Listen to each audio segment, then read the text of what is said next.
ईद के बाद पहली मुलाकात थी, रोक लिया गया क्या? वहाँ से अब पैदल चल के आई हैं, क्या कहती हैं इस पे? ये मरियम नवाज का शौक होगा, उसका ख्याल है कि इस ऐसी चीज़ें करके शायद हम घबरा जाएं। जो इमरान खान अगर खड़ा जेल में बैठ सकते हैं इस गर्मी धूप नाजायज़ कैद में, तो हम भी साथ खड़े हो सकते हैं और वो ना हमें थका सकेंगे ना हमें डरा सकेंगे। अल्लाह ताला जब हमारे साथ इंशाल्लाह हक के साथ अगर हम खड़े रहेंगे, अल्लाह ताला हमारे साथ है और इंशाल्लाह इन लोग ये खौफज़दा हैं कि ये जो चीज़ें कर रहे हैं। अब मुझे बताएं, 3 खवातीन को, बुजुर्गों को वहाँ रोक कर पुलिस तो देखें कितनी 3-3 नाके लगाए हुए हैं, किसके लिए? तो हमें तो बड़े फख्र से हम कह रहे हैं कि देखिए हमारे लिए कितनी पुलिस लगाई हुई है। अगर ये बुजुर्ग खवातीन से डरते हैं तो आप इनके खौफ का अंदाजा लगाएं। तो क्या आप आगे जा रही हैं मुलाकात के लिए या नहीं? या ये अब यहाँ तक पहुँचे, अगर इजाजत नहीं मिलेगी तो क्या फिर यहीं बैठेंगी, आगे जाएंगे? कितना कोई 10वीं 12वीं दफा है कि हम यहाँ इसी जस्तजू से आते हैं।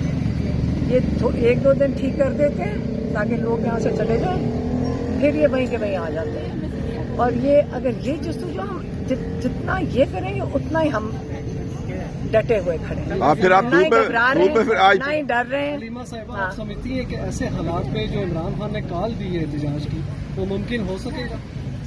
क्यों?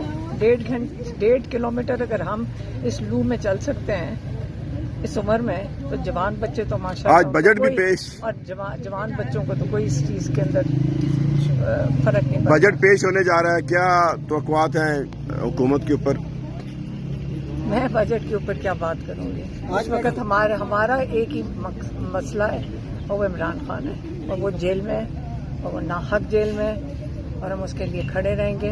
ये हमें जितनी मर्जी धमकियां दे दें और जितनी मर्जी हमारे साथ ये जुल्म करें, अभी तो जेलों की धमकियां दे रहे हैं, डाल दें जेल में। अमेरिका जा रहे हैं और अमेरिका में सजाद बुर्की साहब ने एहतजाज रखा हुआ है, तो आप समझती हैं उसका इम्पैक्ट यहाँ पे नजर आ रहा है? मेरी बात सुने, एहतजाज को तो आप ऐसे समझते हैं जैसे पता नहीं कितना कोई, ये तो आपका आईनी हक है कहीं पे भी एहतजाज। लेकिन आर्मी चीफ के खिलाफ तो नहीं होता, सियासी लोगों के खिलाफ एहतजाज होता है। ये किसने कहा? किसी के खिलाफ भी हो सकता है। सियासी लोग कौन होते हैं? लोगों के नुमाइंदों के खिलाफ हो सकता है सिर्फ। आप कोई जुल्म करेगा उसके खिलाफ एहतजाज, उसके अंदर क्या है? नहीं करना चाहिए। तो वो तो फिर एक जालिम हुकूमत ही हो गई ना, जो फैसला करती है कि किसके खिलाफ करना है किसके खिलाफ नहीं करना।